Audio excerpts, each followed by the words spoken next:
Hello दोस्तों, मैं सौरभ आपका स्वागत करता हूं मेरे चैनल कोडिंग वर्ल्ड में, जहां हम बड़े ही आसान तरीके से सी प्रोग्रामिंग लैंग्वेज के बारे में सीखेंगे। सो प्लीज़ चैनल को सब्सक्राइब कीजिए, वीडियोस को लाइक कीजिए और शेयर भी कीजिए। तो चलिए देखते हैं।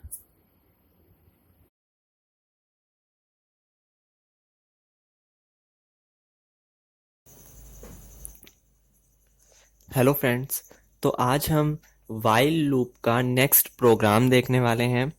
आज के प्रोग्राम में हम 1 to 100 नंबर्स को प्रिंट करना सीखेंगे वाइल लूप की सहायता से। तो चलिए अपने प्रोग्राम को शुरू करते हैं। तो हमने अपना कंपाइलर ओपन कर लिया हुआ है। अब हमें, जैसा कि हर प्रोग्राम में हम करते हैं, अपनी हेडर फाइल वो हम लिख लेते हैं हैज़ इंक्लूड stdio.h। तो हमारी हेडर फाइल आ चुकी है। अब हमें यहाँ पर मेन फंक्शन को ओपन करना है, तो हम यहाँ पर लिख देते हैं void main। तो हमारा मेन फंक्शन ओपन हो चुका है। अब हमें क्या करना है इस प्रोग्राम में कि 1 to 100 यानी 1 से 100 तक गिनती यानी नंबर्स को प्रिंट करना है। तो वो नंबर एक लूप की सहायता से प्रिंट होंगे, वो कि वाइल लूप का यूज हम आज करने वाले हैं अपने प्रोग्राम में। तो यहाँ पर सिंपल एक वेरिएबल हम डिक्लेयर करेंगे जो कि लूप को चलाने में हमारी हेल्प करेगा। तो उस वेरिएबल का नाम हम दे देते हैं आई।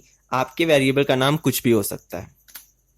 उसके बाद अब हमें सिंपल यहाँ पर अपने लूप को शुरू करना है।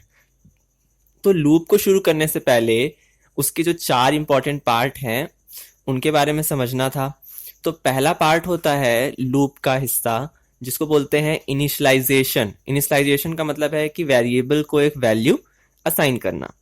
तो मतलब कि वो जो लूप है वो शुरू कहाँ से करेगा। तो ये जो लूप है वो हमें 1 to 100 नंबर प्रिंट कराना है। तो हम शुरू कहाँ से करेंगे? 1 से शुरू करेंगे। तो हमने आई को 1 दे दिया, यानी कि हमें स्टार्टिंग 1 से करनी है। अब उसके बाद हम यहाँ पर वाइल कंडीशन लगाएंगे। तो वाइल में हमें लिखना है कि एक कंडीशन जो 1 to 100 नंबर्स तक कंडीशन को सही करती रहे। तो हमें क्या लिखना है कि आई जब जब छोटा हो 100 से और बराबर हो 100 से, यानी कि आई लेस देन इक्वल टू 100, मतलब जब जब आई छोटा होगा और बराबर होगा 100 नंबर से, तब तब ये कंडीशन ट्रू होगी। और फिर आपको क्या करना है, प्रिंटफ में जाना है और प्रिंट करना है उस नंबर को। तो अब हम थोड़ा सा पीछे चलते हैं कि जब भी हमें किसी वेरिएबल के अंदर से वैल्यू प्रिंट करनी होती थी तो हम क्या करते थे कि हमेशा %d का यूज करते हैं int के लिए, %f का यूज करते हैं फ्लोट के लिए, %c का यूज करते हैं कैर के लिए। ये वैल्यू इंटर कराने के लिए भी और वैल्यू प्रिंट कराने के लिए भी यूज किए जाते हैं। तो यहाँ पर हमें मैसेज नहीं प्रिंट करना, जैसे कि लास्ट वीडियो में हमने देखा था कि हमें हेलो सी या फिर एक स्टेटमेंट को या फिर आपके नाम को मोर देन 100 टाइम्स या फिर जितनी भी बार हम चाहते हैं उसे प्रिंट करना था। तो वहां पर कोई नंबर्स तो आ नहीं रहे थे, वो एक मैसेज था। तो मैसेज हमने प्रिंटफ में सिंपली लिख दिया।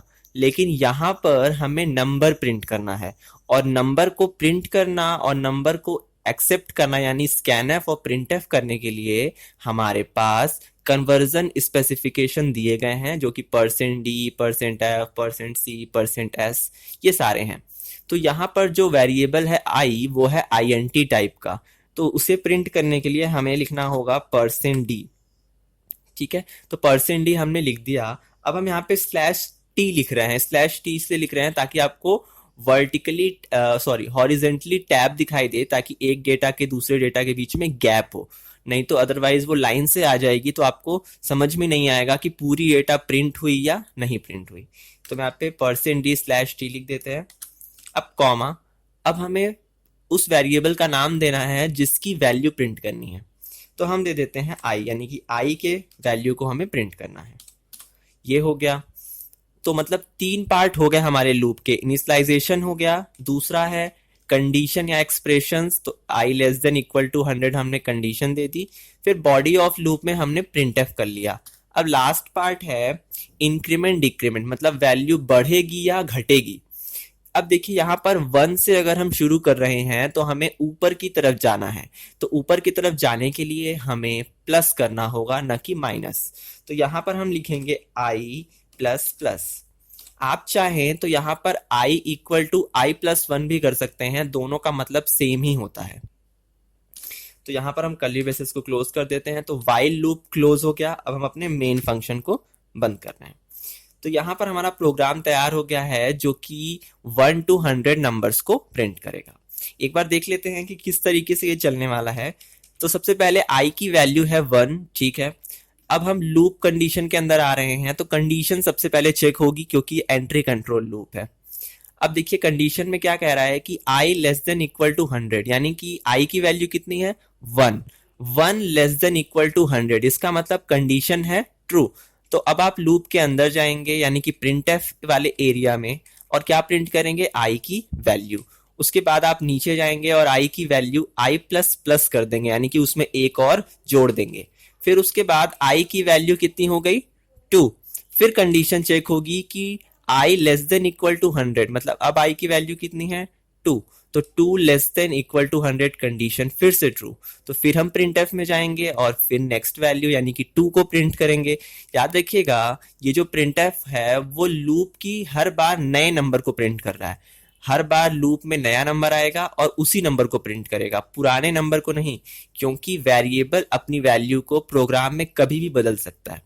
तो नेक्स्ट वैल्यू होगी 2, फिर वो नीचे जाएगी और प्लस यानी कि 1 उसमें एक और जुड़ जाएगा। फिर कंडीशन चेक होगी क्या 3 लेस देन इक्वल टू 100 है। इसी तरीके से कंडीशन चलती चली जाएगी। कितने टाइम्स चलेगी 100 टाइम्स चलेगी। 99 टाइम्स i जो है वो छोटा होगा 100 से, और 1 टाइम वो 100 के इक्वल होगा।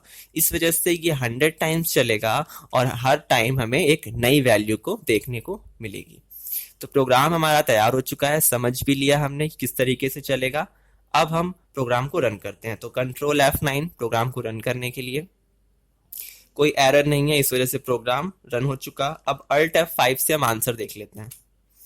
तो आप देख सकते हैं कि हमारा नंबर हमारे सामने 1 2 3 4 5 6 7 8, ये इसलिए है क्योंकि हमने वर्ट हॉरिजेंटल टैब का यूज किया था, इसलिए नंबर्स हॉरिजेंटली हैं।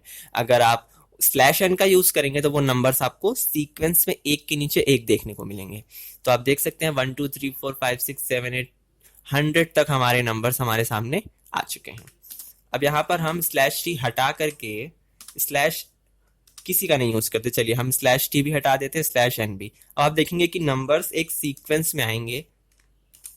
अब आप देख सकते हैं नंबर्स काफी क्लोज हैं, तो इससे समझना मुश्किल हो जाता है कि पूरे नंबर्स प्रिंट हुए या नहीं। तो इस वजह से हमने यहाँ पर वर्टिकल टैब हॉरिजेंटल टैब का यूज किया था, ताकि जो स्पेसिंग है वो आपको देखने को मिले और क्लियर समझ में आए कि प्रोग्राम सही तरीके से रन हुआ है या नहीं। तो आई होप आपको समझ में आ गया होगा। कोई भी प्रॉब्लम होती है तो आप हमें कमेंट कर सकते हैं या आप हमें मेल भी कर सकते हैं। तो आज की वीडियो में बस इतना ही।